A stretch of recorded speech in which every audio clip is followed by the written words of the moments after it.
Short clips, life changing lessons. अभी subscribe करें reader books club clips को। मैं जानना चाहता हूँ, जैसे कहीं ना कहीं जैसे आपने बोला कि लिटरेसी जरूरी है, आप जानना जरूरी है, एजुकेशन जरूरी है।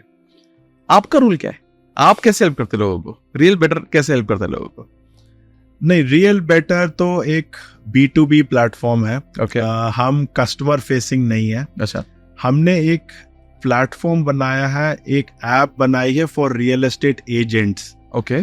मेरा क्या मानना है कि more than 95% of the successful transactions are done through an agent only. Buyer और सेलर कभी भी मिल के खुद एक दूसरे से डील नहीं कर पाते। हाँ। इवन जो बड़े बिल्डर्स और डेवलपर्स हैं वो भी अपना माल एजेंट्स के थ्रू ही बेचते हैं। बिल्कुल। इवन DLF का माल भी सारे एजेंट्स ही बेचते हैं। बट एजेंट्स के पास किसी भी तरह का कोई टेक, किसी भी तरह का कोई प्लेटफॉर्म या मार्केट प्लेस अवेलेबल नहीं है।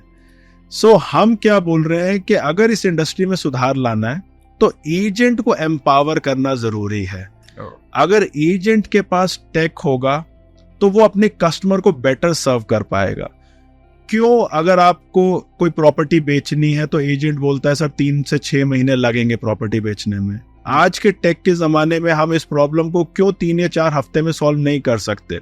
अगर आपको प्रॉपर्टी खरीदनी है तो भी you have to meet 20 agents and you have to go through hundreds of properties physically जाके।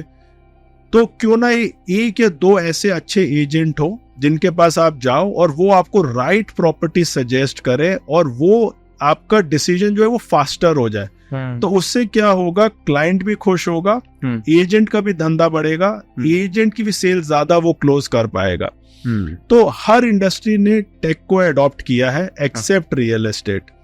हर इंडस्ट्री के अंदर जितने भी मिडल मैन हैं उनके पास आज टेक है। अगर जैसे आप ट्रैवल एजेंट्स देखो उनके पास टेक है, इंश्योरेंस ब्रोकर्स के पास टेक है, आपके जितने भी स्टॉक एक्सचेंज के ट्रेडर्स हैं उनके पास टेक है। उनको अपनी सीट से उठना भी नहीं पड़ता और सारा काम उनका हो जाता है।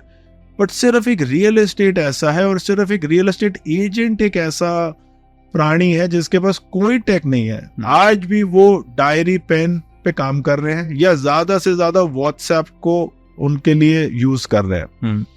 तो हमारा प्लेटफॉर्म जो है वो इस मकसद से बनाया गया है कि इस इंडस्ट्री में अगर चेंज लाना है तो ब्रोकर को एम्पावर करो। अभी तक क्या हुआ, पिछले 15-17 साल में जितनी टेक कंपनीज आई उन्होंने ब्रोकर को हटाने की कोशिश करी। ओके। जैसे 99 आया, मैजिक आया, नो ब्रोकर आया। इन सब का मकसद था कि ब्रोकर को हटाओ, एक ऑनलाइन बायर आएगा, एक ऑनलाइन सेलर आएगा और हम दोनों को ऑनलाइन कनेक्ट कर देंगे। बट जैसे हमने डिस्कस किया, it's a high value ticket item और ये लाइफ का मोस्ट इंपॉर्टेंट डिसीजन है। तो आपको एक ब्रोकर तो चाहिए, आपको एक ऐसा बंदा चाहिए जो बीच में मिडल मैन हो, ट्रस्ट वर्दी हो। वही आपकी ट्रांजैक्शन भी करेगा, नेगोशिएशन भी करेगा, पेपर वर्क भी करेगा, सारा कुछ वो करेगा। और एजेंट चार्ज क्या करता है आपसे? हार्डली 1%।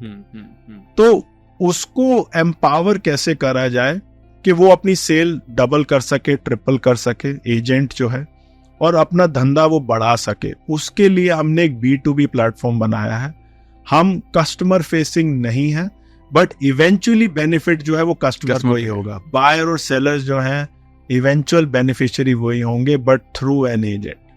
और ये आई थिंक ये बहुत अच्छा इनिशिएटिव भी है, क्योंकि कहीं ना कहीं मैं देखता हूँ जब मैं 99 एकड़ पे जाऊं या नो ब्रोकर पे जाऊं, वहां भी आपको ब्रोकर ही मिलते हैं, एजेंट्स ही मिलते हैं। वो उन्होंने ही डाली होती है प्रॉपर्टी। मतलब लोग आज भी नहीं डाल रहे, मतलब अगर उसमें से किसी नंबर को कॉल करोगे 90% लोग जो है वो एजेंट है। बिल्कुल है।